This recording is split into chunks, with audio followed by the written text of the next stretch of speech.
રંગો સાથે ધૂળેટી રમવી, જેને રંગવાલી હોળી તરીકે ઓળખવામાં આવે છે, તે હિન્દુ સંસ્કૃતિ અને આધ્યાત્મિકતાના ઊંડે ઊંડે જડેલી પરંપરા છે. આ જીવંત અને આનંદી ઉત્સવ વિશેષ માન્યતાઓ અને મહત્વ ધરાવે છે, જે સમગ્ર ભારતમાં અને તેની બહાર જોવા મળતી સામાજિક, સાંસ્કૃતિક અને ધાર્મિક પ્રથાઓની સમૃદ્ધ ટેપેસ્ટ્રીને પ્રતિબિંબિત કરે છે. આ વ્યાપક અન્વેષણમાં આપણે રંગોની સાથે ધૂળેટી મનાવવા સાથે સંકળાયેલી વિશેષ માન્યતાઓનો અભ્યાસ કરીશું. તેના સાંસ્કૃતિક, આધ્યાત્મિક અને સામાજિક પરિણામોને પ્રકાશિત કરીશું. પેલું છે રંગોનું પ્રતીકવાદ. ધૂળેટી દરમિયાન રંગોનો ઉપયોગ અનિષ્ટ પર સારાની જીત, વસંતના આગમન અને જીવનના જીવંત રંગોની ઉજવણીનું પ્રતીક છે. દરેક રંગ પ્રતીકાત્મક મહત્વ ધરાવે છે.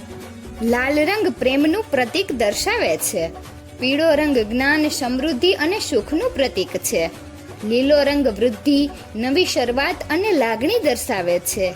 વાદળી રંગ દૈવી અને આધ્યાત્મિક ચેતનાનું પ્રતિનિધિત્વ કરે છે. ગુલાબી રંગ મિત્રતા અને સ્નેહનું પ્રતીક છે. જાંબલી લક્ઝરી અને રોયલ્ટી દર્શાવે છે.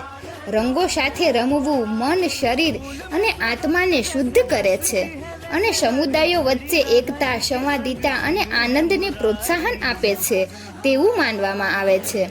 બીજું છે ધૂળેટી અને હોલિકા દહન.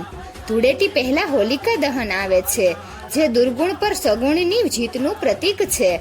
હોલિકા દહન પ્રહલાદ અને હોલિકાની દંતકથાનું સ્મરણ કરે છે, જ્યાં પ્રહલાદની ભગવાન વિષ્ણુ પ્રત્યેની ભક્તિએ તેને અગ્નિથી બચાવ્યો હતો, જ્યારે હોલિકા તેના વરદાન હોવા છતાં નાશ પામી હતી.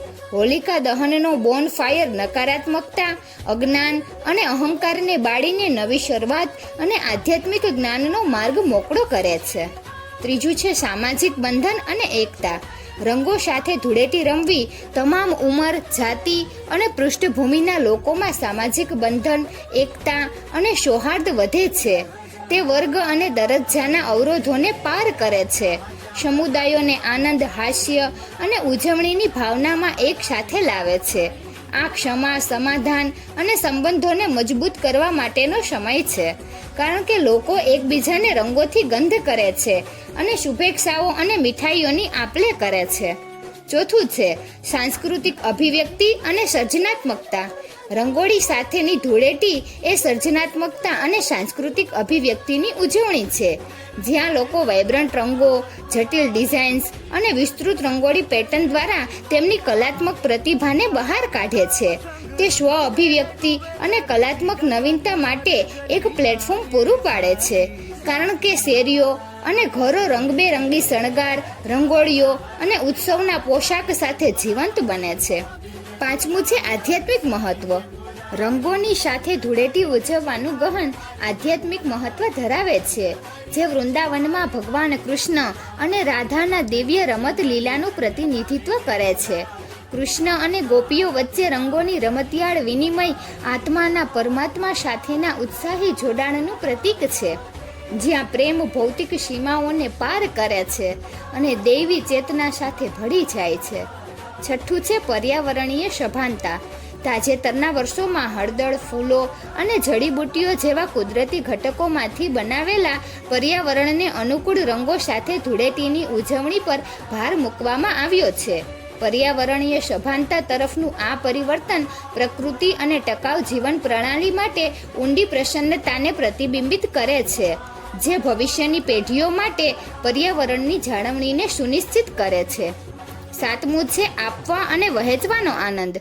રંગોની સાથે ધૂળેટી એ ઉદારતા, દયા અને વહેંચણીનો સમય છે. લોકો, મિત્રો, કુટુંબીજનો અને પાડોશીઓ સાથે ભેટો, મીઠાઈઓ અને શુભેચ્છાઓની આપ-લે કરે છે. પ્રેમ, હૂંફ અને શુદ્રાવના ફેલાવે છે. તે સમુદાય અને પરોપકારની ભાવનાને મજબૂત બનાવે છે, કારણ કે લોકો ઉદારતા અને કરુણા સાથે રંગોના તહેવારની ઉજવણી કરવા માટે ભેગા થાય છે.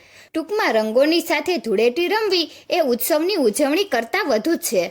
તે ભારતના સમૃદ્ધ સાંસ્કૃતિક વારસા, આધ્યાત્મિક પરંપરાઓ અને સામાજિક મૂલ્યોનું પ્રતિબિંબ છે.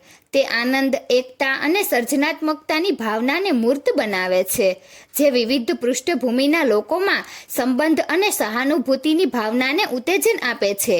જેમ જેમ રંગો હવાને ભરે છે અને હૃદય હાસ્ય અને ખુશીઓથી ભરાઈ જાય છે, તેમ રંગોની સાથે ધૂળેટી એ એક પ્રિય પરંપરા છે, જે જીવનની જીવંત ટેપેસ્ટ્રી અને પ્રેમ, મિત્રતા અને એકતાના કાલાતીત મૂલ્યોની ઉજવણી કરે છે.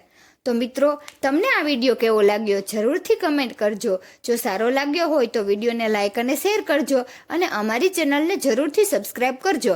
વિડીયો અંત સુધી જોવા બદલ ખૂબ ખૂબ આભાર.